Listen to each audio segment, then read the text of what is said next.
Bismillahirrahmanirrahim. Assalamualaikum warahmatullahi wabarakatuh. Alhamdulillah alladzi allafa baina qulubina fa asbahna bi ni'mati ikhwana.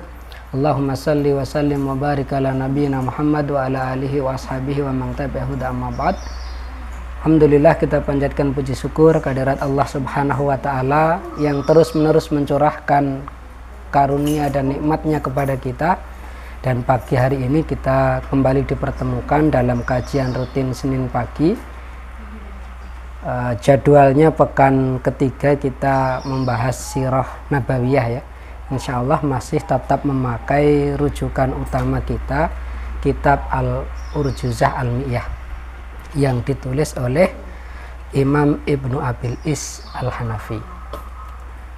Pada pertemuan yang sebelumnya kita sudah sampai pada bait ke-16. Nah, insya Allah hari ini kita membahas bait ke-17 sampai bait ke-24. Kita baca dari awal bersama-sama begitu ya, sambil berusaha untuk menghafalkan. Bismillahirrahmanirrahim.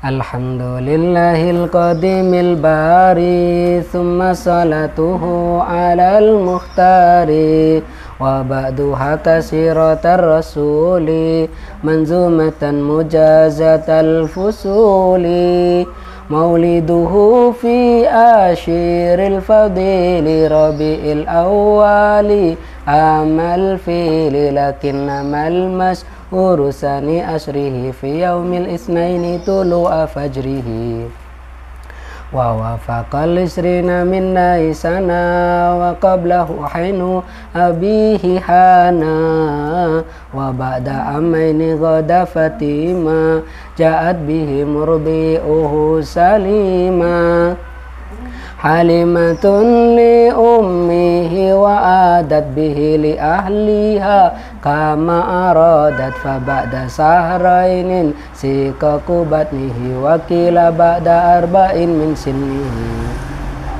wa ba'da sitin ma'a syahrin ja'i wafatu ummihi alal abwa'i wajatuhu lil abi Abdul Muttalib ba'da zamanin mata min ghairi kadhib summa Abu Talibil amukafal khidmatahu summa ila samirohal bihi wa zaka ba'da amisnai asar wa kana min amri bahira mustahar wasaronah wasami asraful wara fi ami khamsatin wa isrinat kura li ummina hatijatin mutajiran wajada fihi rabihan mustabsira fakana fihi aqduhu alaiha wa ba'dahu ifda'uhu ilaiha wa walduhu minha qala Ibrahim fal awwalul qasimu haza at-takrim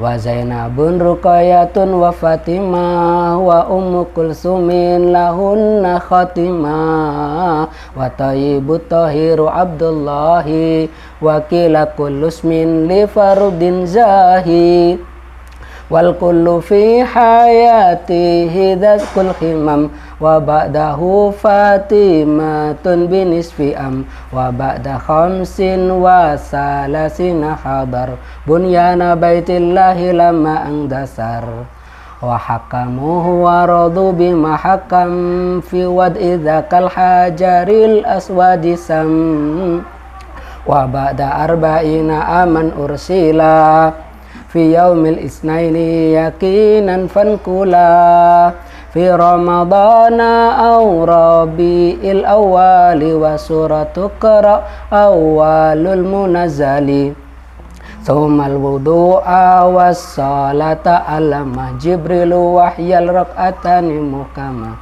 Nah, insyaallah sampai di situ ya, bait 24. Jadi kemarin kita sudah di bait 16. Nah, sekarang kita mulai di bait 17.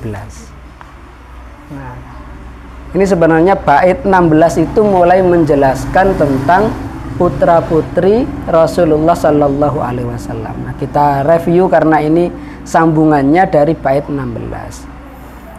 wa wulduhu, dan anak-anaknya Kanjeng Nabi, minha, dari Khadijah, khola, kecuali Ibrahim. Kalau Ibrahim dari siapa? Dari Mariatul Qibtiyah. Fal awalu, maka anak yang awal, yang pertama, Al-Qasim, namanya Al-Qasim. Makanya Rasulullah itu sejak sebelum beliau menjadi Rasul, itu nama kunyahnya adalah Abul Qasim. Sampai sekarang kalau sholawatan juga sebagian pakai ya Abul Qasimi, ya Abaz Zahra'i. Abul Qasim, Abu Zahra. Kalau Abul Qasim berarti dari Al-Qasim, ini ayahnya Al-Qasim. Kalau Abu Zahra berarti ayahnya Fatimah Az-Zahra, gitu ya. Nah, Haza yang mendapatkan gelar begitu ya, at-takrim, yang mulia, yang memang ya Al-Qasim ini putra yang mulia. Kemudian bait ke-17, nah yang kita masuk mulai sekarang, wa Zainabun, dan Zainab. Jadi anak beliau yang kedua atau putri begitu ya, Zainab. Ruqayyatun, Ruqayyah, wa Fatimah, dan Fatimah, wa Ummu Kulsumin, dan Ummu Kulsum, lahunna, la itu apa? La itu apa namanya? Ya bagi hunna begitu ya. Hunna itu mereka semua yang perempuan. Hunna itu kan bentuk ketiga jamak untuk muannas. Nah, khotimah, akhir. Maksudnya adalah Ummu Kulsum itu anak perempuan yang terakhir menurut Imam Ibnu Abil Is Al-Hanafi. Tapi menurut mayoritas ulama yang terakhir adalah Fatimah. Jadi urutannya kalau menurut para ulama, yang pertama memang Al-Qasim menurut jumhur ulama ya. Al-Qasim ini lahir ketika Rasulullah Shallallahu Alaihi Wasallam belum berusia 30 tahun. Ini putra pertama. Tetapi Al-Qasim ini wafat masih kecil, usia 2 tahun.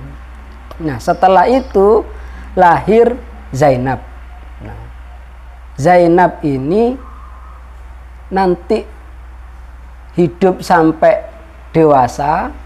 Zainab ini menikah dengan Abul As bin Robi. Nah, ketika Rasulullah Shallallahu Alaihi Wasallam mendapatkan wahyu menjadi nabi, tentu saja putri-putri beliau masuk Islam, termasuk Zainab, gitu ya. Tetapi suaminya Abul As itu tidak mau masuk Islam, sehingga Rasulullah menyuruh Abul As untuk menceraikan Zainab, karena ya antara muslim dengan orang yang masih musyrik, muslimah dengan masih musyrik itu kan tidak bisa bersatu dalam pernikahan. Tetapi Abul As ini sangat dalam cintanya kepada Zainab.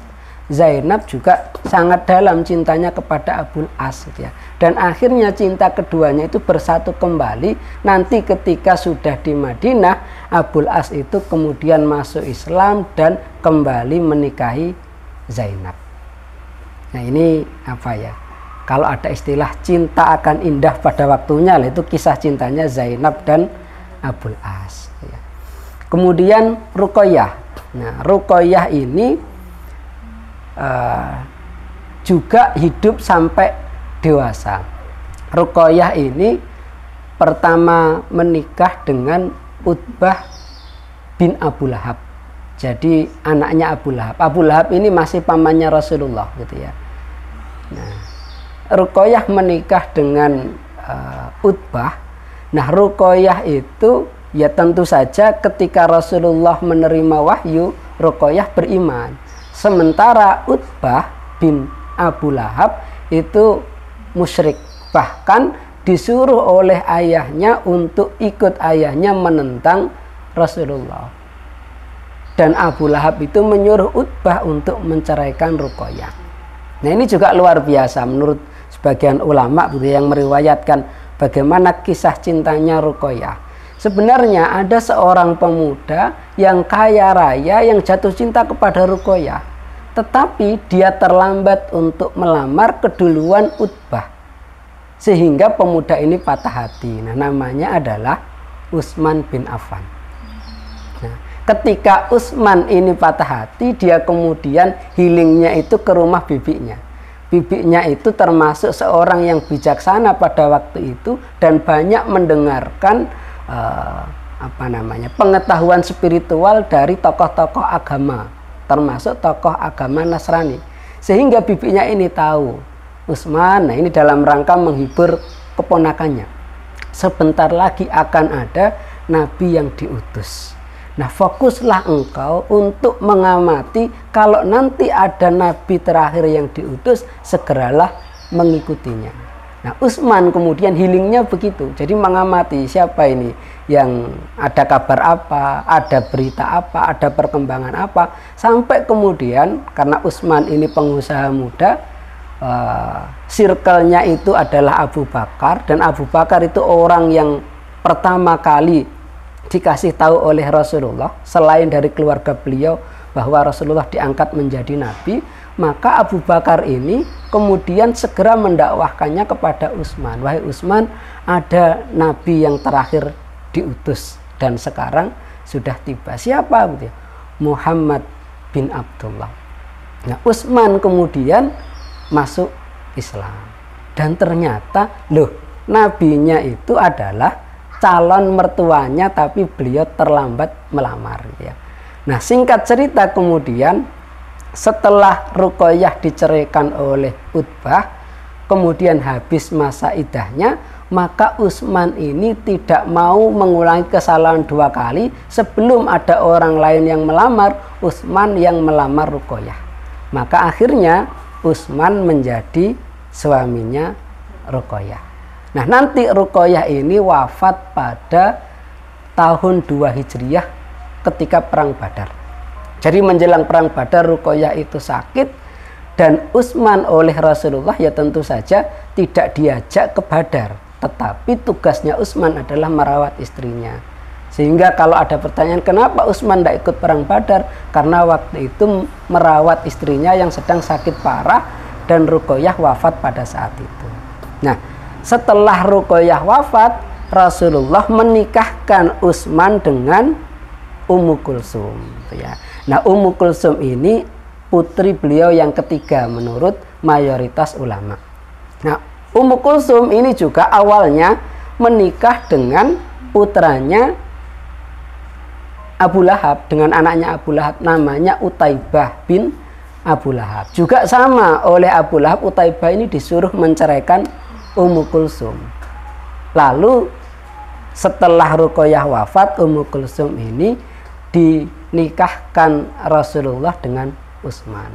Makanya Utsman bin Affan itu punya lakop, punya gelar Dzun-Nurain, pemilik dua cahaya, karena beliau itu menikahi dua putri Rasulullah. Setelah Ruqayyah wafat menikahi Ummu Kulsum. Nah Ummu Kulsum ini juga wafat sebelum Rasulullah wafat, kalau tidak salah pada tahun 9 Hijriah.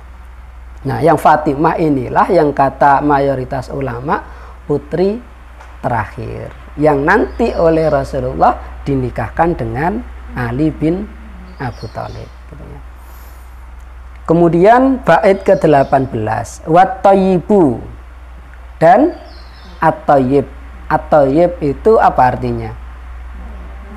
Anak yang baik, orang yang baik. At-thahiru, nah, anak yang suci, orang yang suci. Abdullahi. Jadi dua gelar ini, at-thayyib dan at-thahir, itu adalah gelarnya Abdullah. Ada sebagian ulama yang kurang tepat ketika berbicara tentang putranya Rasulullah, yang kemudian dari at-thayyib, at-thahir ini dianggap nama-nama sendiri, sehingga mengatakan oh anak Rasulullah itu jumlahnya 9 gitu ya. Padahal aslinya adalah 7. Jadi siapa saja tadi? Yang pertama adalah Al-Qasim, kemudian Zainab, kemudian Ruqayyah, kemudian Ummu Kulsum, kemudian Abdullah. Yang kurang siapa? Al-Qasim, kemudian Zainab, Ruqayyah, Ummu Kulsum, Fatimah, Abdullah, terakhir Ibrahim. Nah, Ibrahim itu dari Mariatul Qibtiyah, lahir sekitar tahun 9 Hijriyah dan baru berusia 2 tahun seperti Al-Qasim. Ibrahim ini wafat gitu ya. Nah, wakila dan kila dikatakan. Jadi kalau kola itu dia mengatakan, kalau kila itu dikatakan. Kullus min li fardin zahi. Nah, kullu setiap atau semua begitu ya, ismin. Nah, nama-nama tadi 7 putra-putri Rasulullah untuk fardin. Fardin itu pribadi atau individu. Kalau kita mendengar misalnya islahul fardi, nah memperbaiki individu. Nah, fardin zahi. Zahi itu artinya terang, cemerlang, ya, sehingga diartikan pribadi yang baik, individu yang bersih begitu ya. Lifardin zahi. Jadi dikatakan semua nama itu mereka semuanya adalah pribadi-pribadi yang bersih, pribadi-pribadi yang baik, pribadi-pribadi yang cemerlang. Wal kullu, dan semua, setiap mereka begitu ya, fi di dalam hayatihi. Jadi apa? Hayatihi. Hayat itu hidup, hi itu dia. Kembali kepada siapa? Kepada Rasulullah Sallallahu Alaihi Wasallam. Dan setiap mereka semasa hidup Rasulullah Sallallahu Alaihi Wasallam zaku, merasakan atau mengalami al-himam. Al-himam apa? Kematian. Jadi semua dari 7 itu ya, mengalami wafat atau meninggal pada saat Rasulullah masih hidup. Tapi ada pengecualiannya. Wa ba'dahu gitu ya. Wa ba'dahu dan ba'da setelahhu Rasulullah Sallallahu Alaihi Wasallam, artinya setelah Rasulullah wafat, Fatimatun, nah, Fatimah. Nah, setelah Rasulullah wafat, baru Fatimah wafat. Dengan atau dalam gitu ya. Nisfi, setengah. Ada istilah nisfu Sya'ban. Nah, pertengahan Sya'ban. Nah, ini nisfi tahun. Jadi setengah tahun setelah Rasulullah wafat pula kemudian Fatimah. Makanya ketika Rasulullah wafat itu kan Fatimah menangis. Ketika Rasulullah sakaratul maut, Fatimah menangis. Tapi setelah Rasulullah membisiki sesuatu, Fatimah tersenyum. Ketika ditanyakan kenapa engkau tersenyum, karena Rasulullah mensabdakan, akulah di antara keluarganya yang akan menyusul beliau pertama kali. Dan 6 bulan setelah Rasulullah wafat, Fatimah wafat. Nah ini. Nah dari 7 putra-putri Rasulullah itu yang nantinya memberikan keturunan sampai sekarang itu adalah Fatimah. Dari Hasan dan Husain. Sebenarnya Fatimah itu dengan Ali itu melahirkan 5 putra-putri gitu ya. Tetapi mayoritasnya memang ya wafat di usia muda. Nah, Hasan dan Husain itu yang melahirkan keturunan. Kalau Hasan itu lahir pada tahun 3 Hijriyah, kemudian 1 atau 2 tahun berikutnya lahir Husain. Nah, jadi bukan kembar ya, meskipun kadang-kadang kita Hasan Husain itu seakan-akan nama kembar ya. Hasan itu meninggal pada usia 47 tahun 50 Hijriyah ya. Kemudian Husain itu wafat pada usia 57 tahun pada tahun 61 Hijriah. Dan kedua-duanya syahid. Kalau Hasan itu syahidnya karena diracun, kalau Husain itu syahidnya karena dibunuh dalam pembantaian di Karbala. Gitu ya. Nah, kemudian kita lanjutkan bait ke-20. Jadi bait 16 sampai 19 ini membahas tentang putra-putri Rasulullah Shallallahu alaihi wasallam yang jumlahnya ada 7, gitu ya. Kemudian bait ke-20 wa dan ba'da setelah khamsin 5 wa dan salasin 30 dan setelah 35 tahun usianya Rasulullah hadar. Nah bahasa Indonesianya hadir, terjadi, dimulai, begitu ya. Bunyana. Nah, bunyanun itu apa bunyanun? Dulu kita bahas di hadis arba'in yang kedua. Bangunan. Nah, bunyana ini bangunan atau pembangunan, gitu ya. Baitillah, rumah Allah, maksudnya adalah Ka'bah. Lama, ketika, tatkala. Nah, an ini sebenarnya tidak ada maknanya, tapi kalau dalam bahasa Indonesia itu seperti kata bahwa, gitu ya. Dasar itu rusak, rapuh atau roboh, gitu ya.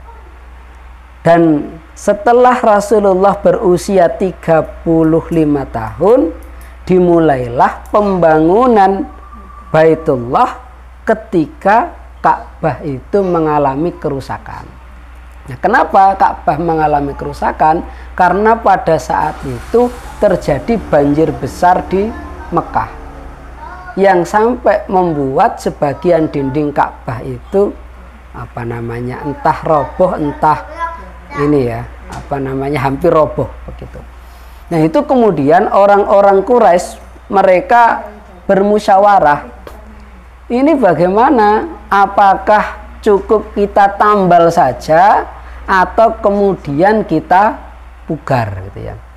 Jadi Baitullah atau Ka'bah itu menurut jumhur ulama, bahkan para ulama itu sepakat yang membangun sebagaimana disebutkan dalam Al-Quran itu adalah Nabiullah Ibrahim dan Nabiullah Ismail. Meskipun ada juga riwayat bahwa dulu Nabi Adam yang pertama kali membangunnya, tetapi kata para ulama ketika Nabi Adam dan Siti Hawa membangun Baitullah itu tidak pakai dinding tinggi seperti saat ini, tetapi waktu itu hanya dikeduk kemudian dikasih penanda begitu saja. Nah, mulai kemudian ditinggikan dan dikasih dinding seperti sekarang itu pada masa Nabiullah Ibrahim bersama Nabiullah Ismail. Nah, pada saat itu sebenarnya Ka'bah itu lebih besar daripada sekarang. Jadi panjangnya itu sampai ke Hijr Ismail, dan itu berlangsung hingga pada saat kena banjir ini. Nah, kenapa kemudian jadi lebih kecil? Orang-orang Quraisy yang waktu itu membangun kembali Ka'bah, mereka itu kan pertama mereka mikir dulu, ini apakah harus dipugar, artinya dirobohkan dan dibangun kembali, atau cukup ditambal. Nah, mereka khawatir kalau merobohkan Ka'bah itu kemudian akan terjadi bahaya. Tapi mereka mikir ini kalau cuma ditambal nanti bisa rusak lagi kalau ada sesuatu seperti banjir. Akhirnya mereka bersepakat, ya udah kalau gitu kita pugar. Tapi nggak ada yang berani memulai. Nah, waktu itu kemudian yang berani memulai itu salah seorang tokoh Quraisy.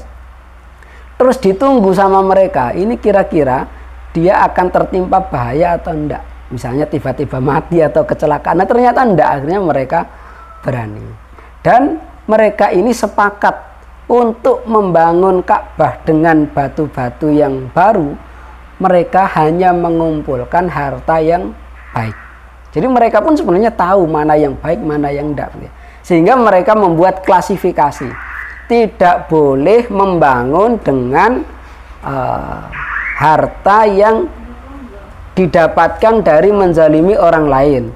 Tidak boleh membangun atau mendatangkan batu dengan harta yang didapatkan dari perzinaan, dari perjudian, dari riba. Nah, itu saja mereka hindari. Sehingga yang dikumpulkan, yang boleh nyumbang, itu harus memastikan harta yang baik. Sehingga kemudian dari semua yang sudah dikumpulkan, itu ternyata tidak sanggup untuk memenuhi sebagaimana ukuran sebelumnya. Nah, akhirnya dibuatlah ukuran yang seperti sekarang. Jadi ada 6 hasta yang ditinggalkan. Nah, itu yang dilakukan pada saat itu. Dan Rasulullah Shallallahu Alaihi Wasallam saat itu juga ikut membangun Ka'bah dengan mengangkat batu. Dan pada saat itu Rasulullah Shallallahu Alaihi Wasallam oleh paman beliau Al-Abbas itu dikatakan, wahai Muhammad, biar mudah, tinggikanlah sarungmu itu sampai di atas lutut. Nah, karena disarankan oleh pamannya, Rasulullah melakukan itu. Tapi begitu Rasulullah mengangkat sarungnya ini di atas lutut, beliau terjatuh. Dan sejak saat itu beliau tidak pernah lagi membuka sarung di atas lutut.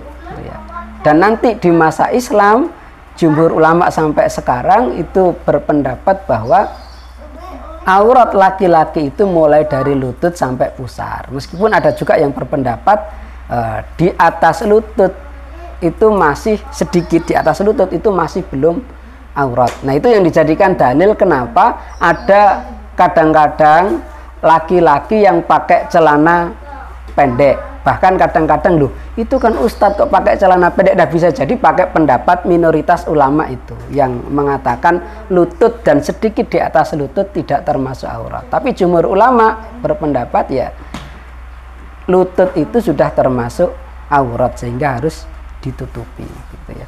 Nah, kemudian bait ke-21. Wa hakkamuhu. Nah, wa dan hak kamu, apa hak kamu? Mereka menjadikan hu siapa? Dia Rasulullah Sallallahu Alaihi Wasallam. Jadi mereka orang-orang Quraisy menjadikan Rasulullah sebagai hakim. Wa hak kamu, wa dan hak kamu, mereka menjadikan hakim dia Rasulullah Sallallahu Alaihi Wasallam. Wa dan radu, mereka ridho bi terhadap ma apa-apa hakam. Ini awalnya adalah hakama. Ini untuk memperindah syair, begitu ya, memperindah rojas sehingga dimatikan, diwakafkan hakam. Dia memutuskan, sehingga artinya dan mereka menjadikan Rasulullah sebagai hakim dan mereka ridho terhadap apa yang diputuskan oleh Rasulullah.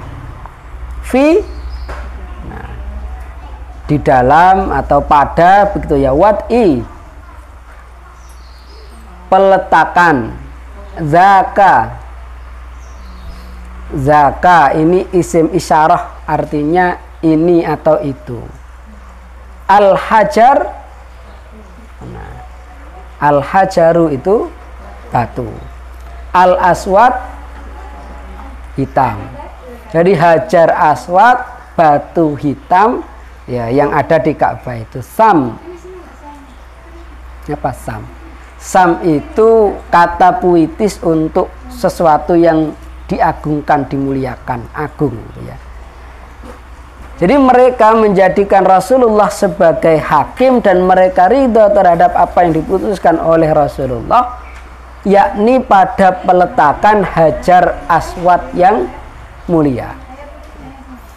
Jadi pada saat mereka sudah memutuskan pemugaran Ka'bah, sudah sama-sama iuran, sudah sama-sama berbagi tugas, kabilah ini membangun yang ini, kabilah ini meletakkan batu yang ini, mereka kemudian menghadapi persoalan besar yang paling diagungkan dari Ka'bah, yakni Hajar Aswad. Siapa kabilah yang berhak untuk meletakkan Hajar Aswad? Ini mereka berselisih pendapat bahkan sampai 4 hari, bahkan hampir terjadi pembunuhan. Sebagian kabilah itu sudah mengambil darah untuk bersumpah. Jadi siap untuk berperang gara-gara siapa yang akan meletakkan Hajar Aswad. Karena ini benar-benar kehormatan bagi kabilah yang mendapatkan kesempatan meletakkan Hajar Aswad. Nah, salah seorang tokoh Quraisy kemudian mengusulkan, bagaimana kalau kita menyerahkan keputusan ini kepada seorang hakim. Nah, siapa hakim kita? Siapapun yang akan masuk ke Masjidil Haram ini pertama kali kita jadikan sebagai hakim. Bagaimana, setuju? Nah, semuanya setuju. Ternyata yang masuk tentu saja ini dengan skenario Allah Subhanahu wa taala, yang masuk di situ adalah Rasulullah sallallahu alaihi wasallam. Ya, beliau belum diangkat menjadi rasul ya. Jadi begitu masuk, wah, ini orang yang tepat, Al-Amin Muhammad bin Abdullah. Jadi mereka semuanya sepakat. Mereka semuanya begitu melihat Rasulullah yang masuk, langsung mereka ini tenang. Kenapa? Karena mereka sudah punya gelar untuk Rasulullah Al-Amin. Apa artinya Al-Amin? Orang yang terpercaya, orang yang dipercaya, yang selama ini selalu amanah, selalu jujur, tidak pernah berbohong. Mereka kemudian menyampaikan kepada Rasulullah, engkau yang kami tunjuk sebagai penyelesai masalah ini. Lalu Rasulullah Sallallahu Alaihi Wasallam minta diambilkan kain. Nah, kemudian Hajar Aswad itu diletakkan di atas kain dan beliau meminta perwakilan dari masing-masing kabilah untuk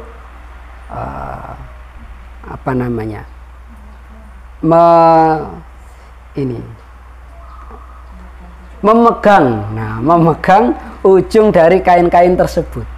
Nah, kemudian secara bersama-sama Hajar Aswad itu diangkat sampai dekat dengan tempatnya. Nah, begitu sudah dekat tinggal masangnya, Rasulullah yang memasang dengan kedua tangan beliau. Nah, ini keputusan yang membuat mereka semuanya warodu, mereka semuanya puas, mereka semuanya ridho. Dan oleh para ulama sirah termasuk Syekh Said Ramadan Al-Buti, kata beliau, inilah luar biasanya kebijaksanaan Rasulullah Sallallahu Alaihi Wasallam. Sejak sebelum diangkat menjadi Rasul, beliau itu sudah bijaksana dan mampu memutuskan perkara besar yang kalau salah mengambil keputusan itu bisa terjadi peperangan. Nah, demikian pula Syekh Ali Muhammad As-Shalabi juga menjelaskan yang seperti itu, menunjukkan Rasulullah sejak sebelum diutus menjadi Rasul, beliau memang sudah luar biasa. Selain Al-Amin, beliau juga punya sifat fatonah, cerdas, beliau juga bijaksana.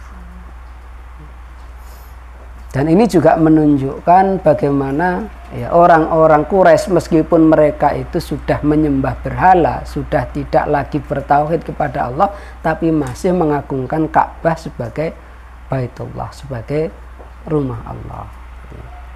Nah, kemudian bait ke-22, wa ba'da, wa dan ba'da setelah arba'ina 40 aman tahun, ursila diutus. Jadi kalau ada kalimat-kalimat seperti ursila, kemudian tadi ada apalagi yang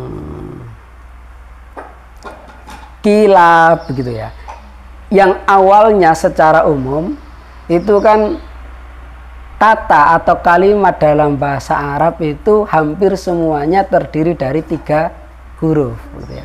Apalagi kalau fi'il itu kan pasti semuanya 3 huruf gitu ya.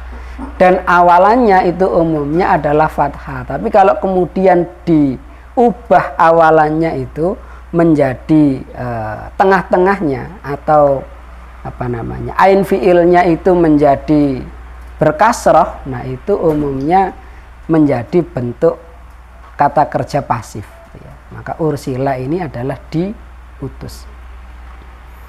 Jadi setelah usia beliau 40 tahun beliau diutus menjadi nabi. Di yaumi hari al isnaini Senin, hari Senin, yakinan secara yakin, maka ya, unkula katakanlah, nukillah, ucapkanlah ya. Jadi dan setelah 40 tahun usia beliau diangkatlah beliau menjadi nabi, yaitu pada hari Senin yang secara yakin para ulama tidak berbeda pendapat. Fankula maka nukillah, maka ucapkanlah, maka sebarkanlah. Jadi semua ulama itu sepakat Rasulullah mendapatkan wahyu pertama itu pada hari Senin pada usia 40 tahun. Kenapa? Karena memang ini ada hadis sahihnya gitu ya, sehingga para ulama sepakat. Pokoknya kalau ada hadis sahih itu para ulama pasti sepakat gitu ya. Sebagaimana kata Imam Syafi'i rahimahullah, idza sahhal hadis wa huwa madhhabi. Kalau ada hadis itu sahih maka itulah madhabku gitu ya. Nah, bulannya ini para ulama berbeda pendapat.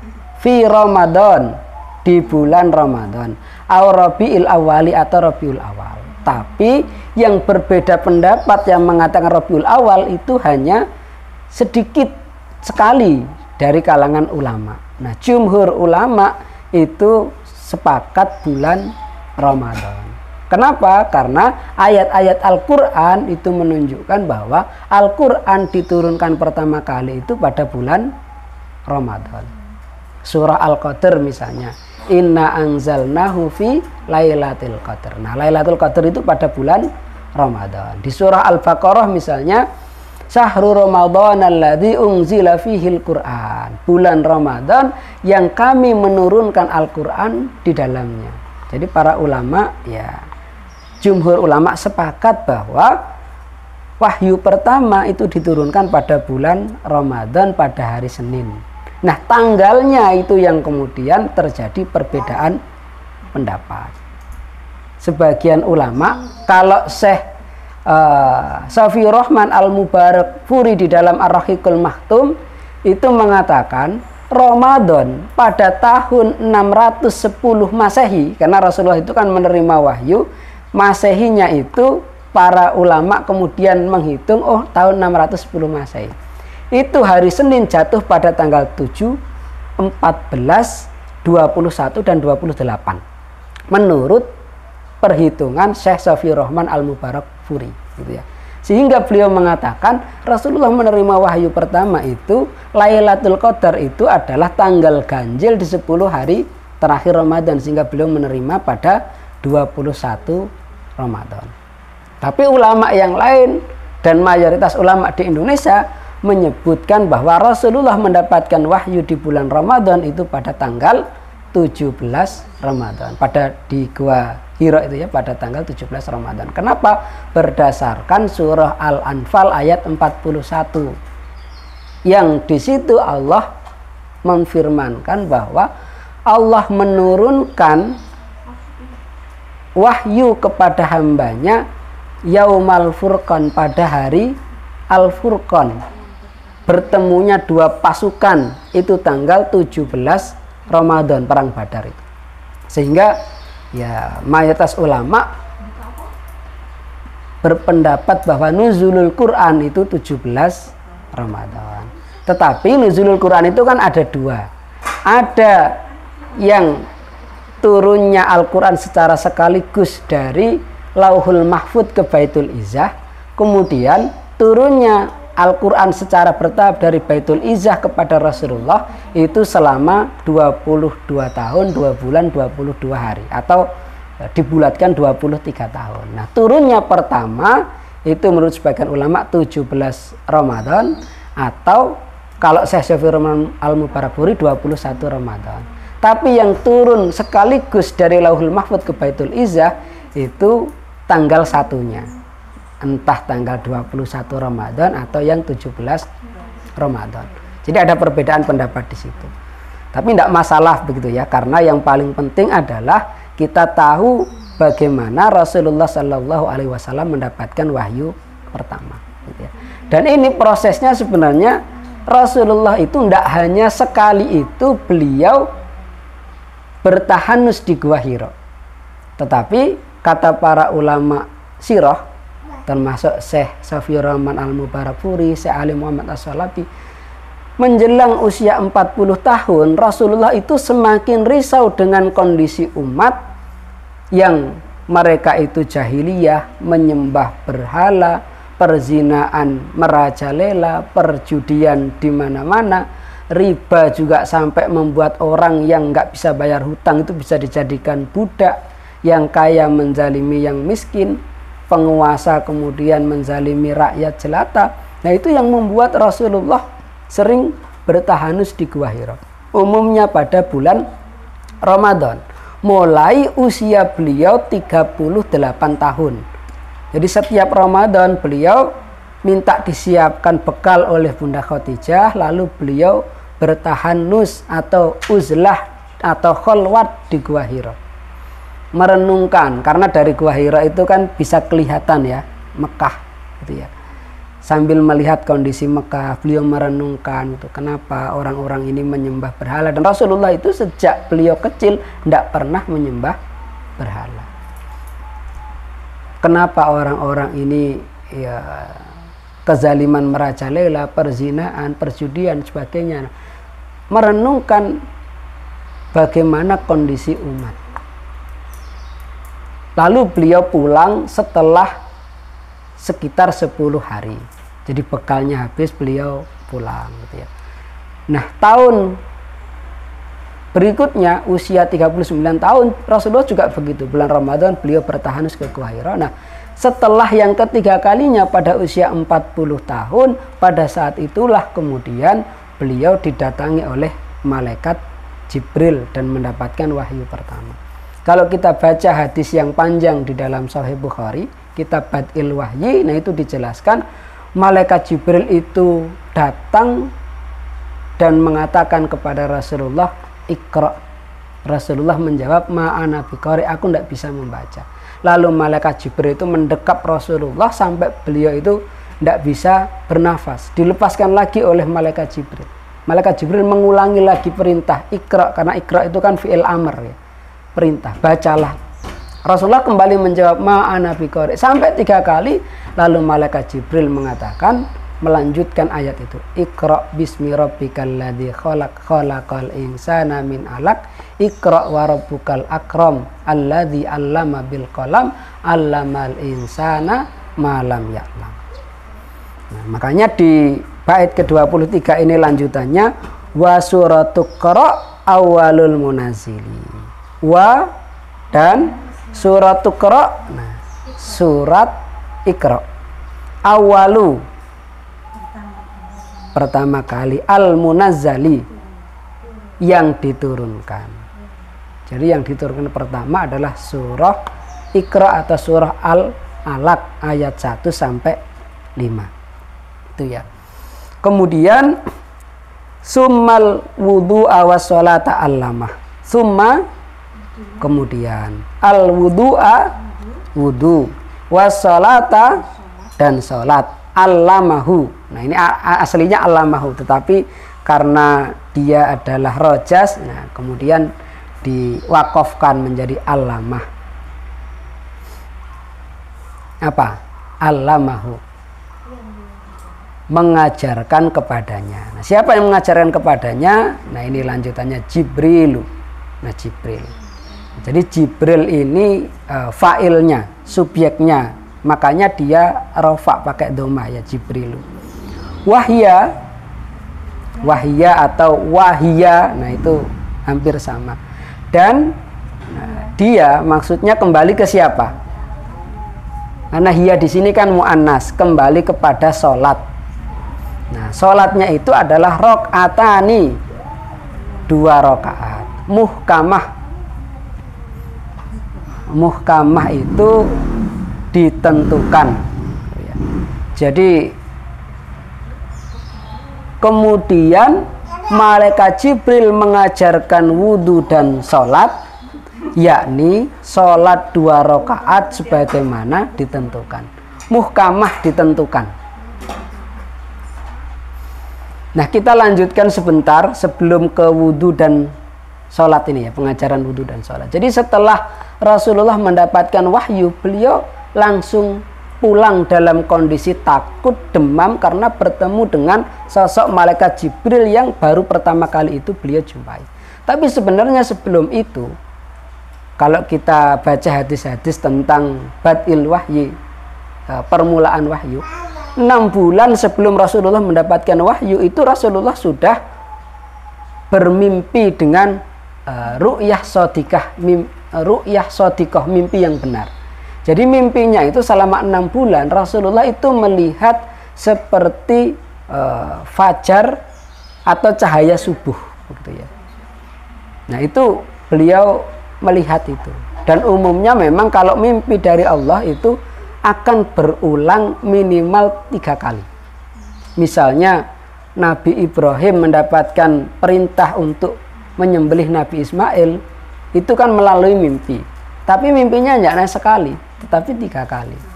Sehingga kalau kita mimpi sesuatu yang aneh berturut-turut gitu ya, atau tidak berturut-turut tetapi dalam waktu dekat itu 3 kali, nah bisa jadi itu memang ilham yang diberikan Allah kepada kita. Sehingga di hadis juga disebutkan oleh Rasulullah bahwa mimpi yang benar itu termasuk 1/46 tanda nubuah gitu ya.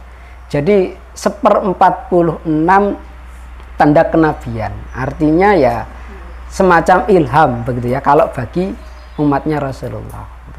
Nah, sering kalinya kan kita mimpi hanya sekali, kemudian sudah kita tafsirkan macam-macam. Sudah takut, sudah kemudian apa begitu ya. Dan kalau mimpi buruk itu kan tidak boleh diceritakan kepada orang lain. Sunnahnya kan kemudian kita meludah ke kiri gitu ya. Meludah ke kiri dan kita tidak menceritakan mimpi buruk itu kepada orang lain gitu ya. Nah, itu Rasulullah mimpi selama 6 bulan. Kemudian di antara tanda Rasulullah akan mendapatkan wahyu juga ada batu yang memberikan salam kepada beliau. Nah, setelah itu kemudian beliau mendapatkan wahyu pertama itu. Dan turunnya wahyu itu nanti caranya bermacam-macam. Ini juga dijelaskan gitu ya di dalam beberapa sirah nabawiyah baik oleh Syekh Safir Rahman Al-Mubarakfuri maupun Syekh Ali Muhammad As-Shalabi. Di antaranya yang pertama tadi melalui mimpi. Yang kedua kemudian turunnya wahyu itu malaikat Jibril datang dalam rupa seorang laki-laki. Nah, contohnya kemarin yang kita bahas hadis kedua Arba'in Nawawi. Dan malaikat Jibril itu sering gitu ya. Bukan hanya pada hadis kedua Arba'in Nawawi, tapi beberapa kesempatan malaikat Jibril menyerupai manusia laki-laki gitu ya. Ada juga yang kemudian diilhamkan oleh Allah Subhanahu wa taala kepada Rasulullah, lalu Rasulullah Shallallahu alaihi wasallam mengerti wahyu itu. Lalu ada juga yang Rasulullah menerima wahyu itu dengan suara gemerincing seperti lonceng, dan ini yang paling berat bagi Rasulullah. Secara fisik paling berat bagi beliau. Yang kata Bunda Aisyah, pernah Rasulullah itu pada hari yang sangat dingin beliau berkeringat ternyata beliau menerima wahyu. Saking beratnya wahyu kalau diturunkan melalui suara yang didahului dengan suara yang bergemerincing seperti lonceng. Atau malaikat Jibril datang dalam rupa yang asli. Nah, misalnya pada saat Isra Mi'raj. Atau Allah Subhanahu wa taala langsung memfirmankan kepada Rasulullah sallallahu alaihi wasallam. Nah, itu seperti pada saat Mi'raj begitu ya. Nah, itu. Nah, Rasulullah setelah menerima wahyu surah Al-Alaq ayat 1 sampai 5, beliau kemudian pulang dalam kondisi demam, tentu saja juga secara manusiawi itu takut begitu ya. Langsung beliau mengatakan kepada Bunda Khadijah istri beliau, "Zammiluni, zammiluni." Selimuti aku, selimuti aku. Dan Bunda Khadijah langsung menyelimuti Rasulullah sallallahu alaihi wasallam tanpa bertanya apapun. Jadi bagaimana beliau itu kemudian agar Rasulullah ini demamnya turun dulu. Setelah itu baru Bunda Khadijah bertanya. Bahkan kalau dalam riwayat itu Bunda Khadijah tidak bertanya tetapi menunggu dan Rasulullah yang menceritakan. Nah, ini luar biasanya Bunda Khadijah. Dan ketika Rasulullah menceritakan itu, lalu Rasulullah menyimpulkan simpulan awal begitu ya. Saya takut kalau sesuatu yang buruk menimpaku. Apa kata Bunda Khadijah? Wahai suamiku, tidak mungkin Allah menimpakan sesuatu yang buruk kepadamu sementara engkau adalah orang yang sangat baik, suka menjamu tamu, suka membantu orang-orang miskin, menyantuni anak yatim, menyambung silaturahim, menolong orang-orang yang membutuhkan. Nah, ini luar biasanya Bunda Khadijah sekaligus menjadi teladan gitu ya. Jadi kalau suami, dan ini secara psikologi juga dibenarkan gitu ya. Jadi ketika suami ada masalah itu tidak perlu istri itu langsung bertanya apalagi menginterogasi. Tapi bagaimana mendahulukan bahasa cinta menurut siapa itu? Nggak, yang nulis buku 5 bahasa cinta, Gary Chapman. Nah, Gary Chapman itu salah satu bahasa cinta itu kan act of service. Maka bagaimana pelayanan dulu kayak tadi, diselimuti dulu gitu ya. Kalau di zaman sekarang mungkin Mas ngerasakan teh napa kopi, nah gitu ya. Nah, ketika sudah tenang, nah baru mungkin ditanya, atau tidak ditanya itu suami akan cerita dengan sendiri. Dan kalau suami cerita itu jangan disalahkan, tetapi bagaimana memberikan support. Nah, ini word of affirmation kalau dalam penelitiannya Gary Chapman gitu ya. Nah, itu sudah dilakukan oleh Bunda Khadijah, jadi teladan. Bayangkan kalau yang jadi Bunda Khadijah itu wanita di zaman sekarang, suaminya pulang dari Gua Hira dalam kondisi demam. Kok niku lapo nang gua iku? Garai ngene iki panas. Untungnya Bunda Khadijah yang menjadi istri Rasulullah, sehingga kita mendapatkan keteladanan yang luar biasa gitu ya. Dan setelah itu selama beberapa hari tidak turun wahyu, sehingga Rasulullah ini merasa beliau gelisah gitu ya. Karena apa yang saya dapatkan kemarin itu gitu ya. Lalu kemudian setelah itu turun wahyu setelah beberapa hari. Dan ini pendapat yang paling kuat karena ada ulama yang mengatakan wahyu terputus sampai beberapa bulan, bahkan ada yang mengatakan terputus 2 tahun. Nah, setelah diteliti ternyata terputusnya itu hanya beberapa hari. Demikian pula kalau kita baca bahkan ada di Sahih Bukhari. Bahkan di situ disebutkan selama keterputusan wahyu itu Rasulullah sampai dalam tanda kutip, karena berdasarkan ucapan di situ, ingin menjatuhkan diri dari gunung ketika beliau naik ke gunung. Lalu dilihat malaikat Jibril ada di atas mengatakan bahwa engkau adalah Rasulullah. Rasulullah tidak jadi. Tapi kata para ulama yang mentahqiq, itu bukan perkataan sahabat, tetapi perkataan dari salah seorang perawi setelah masa sahabat, sehingga kebenarannya itu dipertanyakan ya. Tetapi Imam Bukhari menyangka itu perkataannya sahabat. Nah, sehingga akhirnya Kalau ada yang mengatakan Rasulullah sempat ingin bunuh diri, nah itu tidak dibenarkan oleh jumhur ulama. Gitu. Nah setelah itu kemudian kalau yang kedua itu kan wahyu-wahyu berikutnya, begitu ya. Tetapi juga ada kemudian Rasulullah diajari oleh malaikat Jibril wudhu dan sholat. Sehingga wudhu dan sholat itu sejak sebelum Isra Mi'raj itu sudah diajarkan. Dan sudah menjadi kewajiban sholat sebelum Isra Mi'raj, tetapi bukan sholat 5 waktu. Tetapi sholatnya itu adalah sholat 2 rakaat, dan itu dilakukan ketika pagi atau waktu subuh dan ketika petang. Pada saat pagi dan petang. Meskipun para ulama juga kemudian tidak pada satu kesimpulan apakah sholatnya itu sama dengan tata cara sholat saat ini atau enggak waktu itu sebelum turunnya, sebelum ada Isra Mi'raj. Yang pasti waktu itu sudah ada sholat, dan itu bisa kita dapati dalam banyak riwayat gitu ya. Termasuk juga kenapa Abu Thalib itu tahu kalau Ali itu tidak lagi seperti agamanya nenek moyang, karena melihat Ali itu sholat. Kemudian ada ibunya Mus'ab bin Umair. Kenapa kemudian sampai menghukum Mus'ab bin Umair? Tahu kalau Mus'ab bin Umair mengikuti Rasulullah karena Mus'ab bin Umair itu sholat. Gitu ya. Jadi melakukan ritual yang tidak dikenal oleh orang-orang musyrik, yang bisa jadi juga tata caranya sama dengan tata cara kita sholat setelah Isra Mi'raj. Tapi yang pasti waktu itu belum 5 waktu, masih hanya 2 rakaat pagi, 2 rakaat petang.